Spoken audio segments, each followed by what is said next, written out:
Hello, my name is Mohamad Jadayel. This is my marketing stand and deliver individual assignment. Student number is 199-63155. My workshop time is Monday 2 p.m. to 4 p.m. The name of my tutor is Ben Nguyen, and my word count is 1,362. In the macro environmental analysis section, we will be looking at the political, demographic, economic, socio-cultural, technological, and ecological forces within the chocolate and confectionery industry. Firstly, with the political forces, usually the chocolate and confectionery industry will look at the globalization of trade and refer that back to the Australian government. This is usually aimed at how the government can use the chocolate and confectionery industry as a viable export to other nations, usually within the Asia-Pacific section.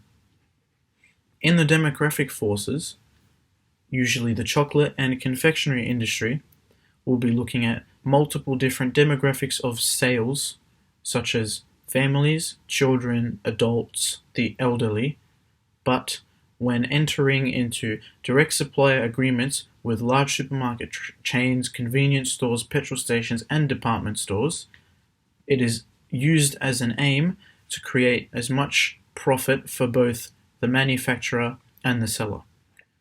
Within the economic forces, the chocolate and confectionery industry usually looks at the industry value added, which is the IVA. The IVA has garnered that the projected annualized growth of the chocolate and confectionery industry will grow by 1.4% a year for the next 10 years through to 2023-24. This being tied to an underperformance in relation to the annual growth of the Australian GDP, which is projected to grow at an annualized rate of 2.7% over the same period.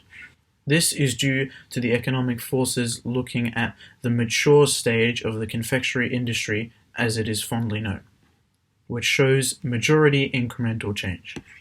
Within the socio-cultural forces, the chocolate and confectionery industry looks to target those of all forms of income, low class, high class, whether that be the middle class or the poor. Usually supplier agreements are aimed at garnering maximum profit for both manufacturers and the suppliers, hence no discrimination within social or cultural economic stages. Within the technological forces, the chocolate and confectionery industry is very diverse, however, requires more labor than other food manufacturing industries. This is due to the greater product diversity within the industry itself. However, it has garnered more change over the past 5 years based on basic principles of the chocolate and confectionery manufacturing.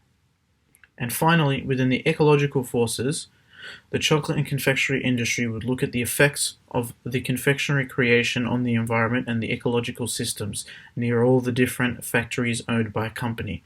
On a broader scale, the confectionery manufacturing must abide by the Australian employment and environmental regulations.